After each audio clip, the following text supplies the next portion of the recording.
Salut les investisseurs, dans cette vidéo on va mettre à jour l'analyse quantitative de Titan Cement International. Pensez à vous abonner à la chaîne si ce n'est pas déjà fait. Et on commence tout de suite avec le cours de l'action du cimentier grec, mais internationalisé quand même. Donc là ce qu'on voit c'est pas le cours d'une action tech, hein. Vous êtes dans le ciment et pourtant vous avez fait un x4 entre 2022 et 2025, donc en 3 ans. C'est quand même intéressant. Alors, d'où est-ce que ça vient ? Croissance médiane du chiffre d'affaires, 7,3%, donc c'est une croissance plutôt moyenne, mais bon, qui a le mérite d'exister. Sur 2024, on a fait 3,8% de croissance. Le groupe fait des acquisitions, mais pas tant que ça, hein, finalement, donc ça c'est plutôt la croissance organique. Et c'est pas si mal hein, pour une industrie où en fait on va dépendre aussi beaucoup du prix de la matière première, puisqu'en fait le ciment c'est un produit qui est complètement standardisé.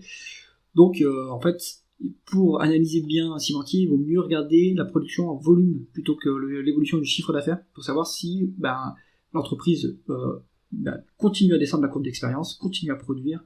Et donc, on se rappelle, la courbe d'expérience, plus on produit, plus on baisse ses coûts. Et si on arrive à être mieux positionné sur la courbe d'expérience que ses concurrents, eh bien, c'est nous qui faisons les prix.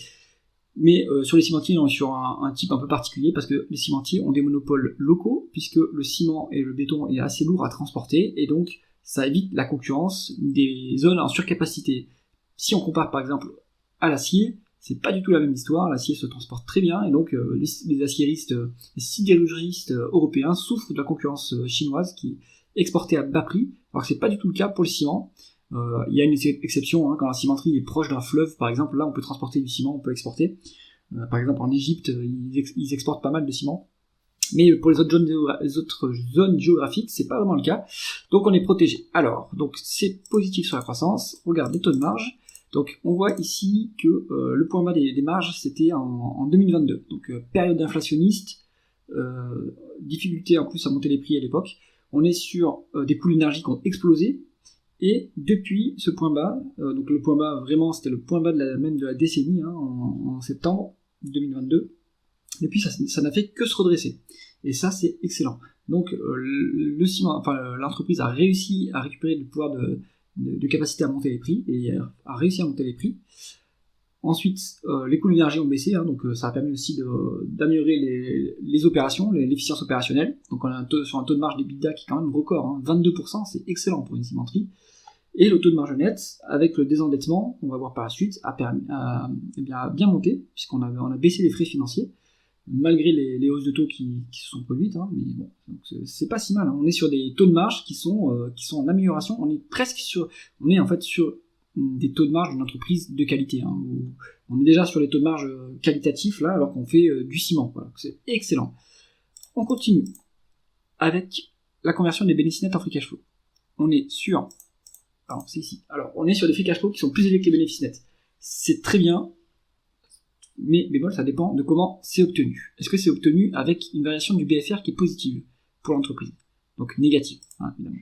On est sur une variation du BFR qui est positive, donc ça c'est moins bon, normalement ça pénalise les cash flows opérationnels, et donc ça fait baisser les free cash flow, si on maintient la dépense en capital. Donc c'est pas là-dedans que la réponse se trouve.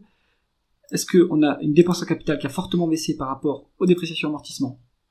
Non, on est toujours en excès par rapport aux dépréciations et amortissements. Ça veut dire qu'on continue à investir dans l'appareil productif, et que ça c'est bien pour le futur, puisque ça veut dire qu'on va pouvoir conquérir des parts de marché. Donc excellent. Ensuite, alors excellent si ces dépenses en capital produisent bien du chiffre d'affaires derrière, donc si on arrive à vendre le produit, etc. Mais, donc ça c'est plutôt bien.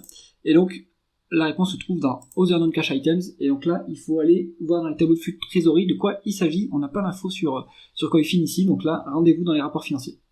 Donc pour valoriser l'entreprise, mais en général pour valoriser les cimentiers, qui sont une entreprise qui génère beaucoup de cash, puisque c'est assez mature, on utilise souvent plutôt les free cash flow, plus que les bénéfices nets.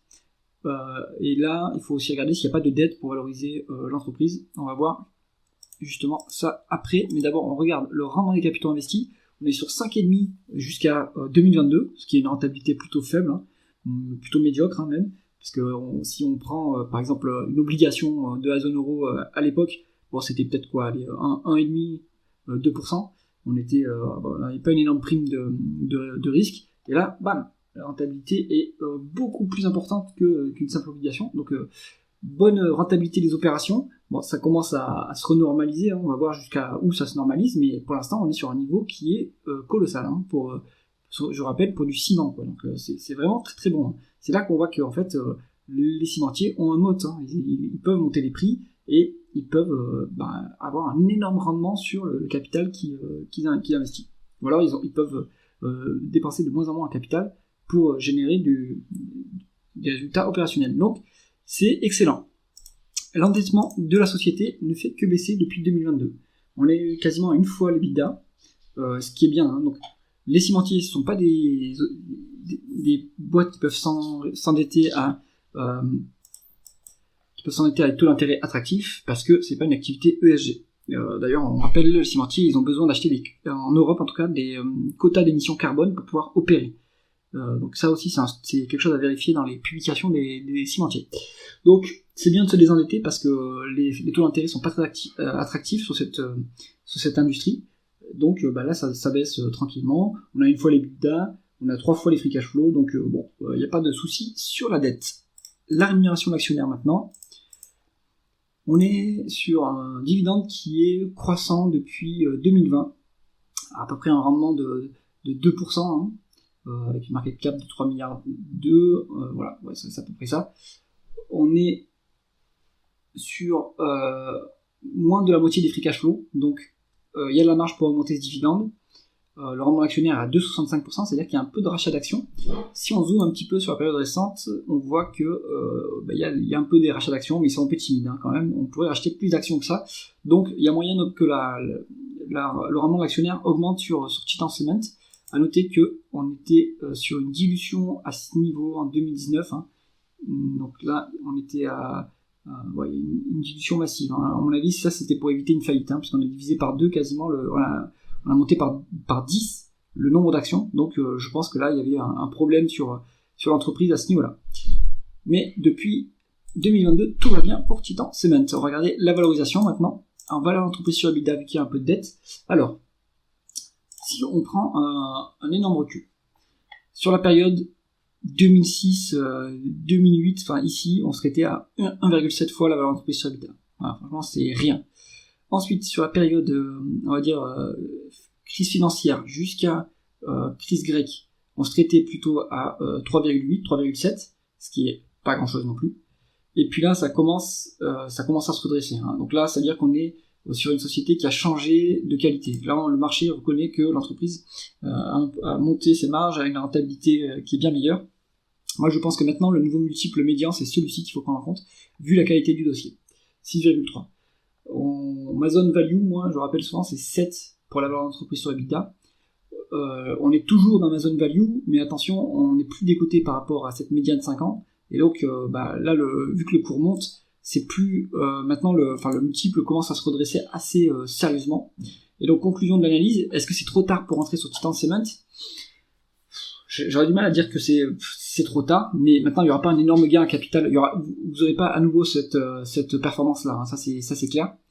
Mais vous avez un rendement d'actionnaire qui est intéressant, qui pourra monter, hein, qui pourra aller à 3, 3,5, hein, comme les autres cimentiers, à part Vicat qui est quand même à 5. Vicat est quand même assez décoté, hein. En tout cas beaucoup plus généreux avec ses actionnaires. Mais les autres cimentiers, Edelberg, Holcim, Buzy, ils sont sur ces niveaux-là. Donc voilà, si vous rentrez sur du Titan Cement, vous êtes plutôt là pour le rendement d'actionnaire et une petite marge de sécurité, mais pas un énorme gain en capital. J'espère que cette analyse vous a intéressé. Si c'est le cas, mettez un pouce vers le haut et pensez à vous abonner à la chaîne. À bientôt.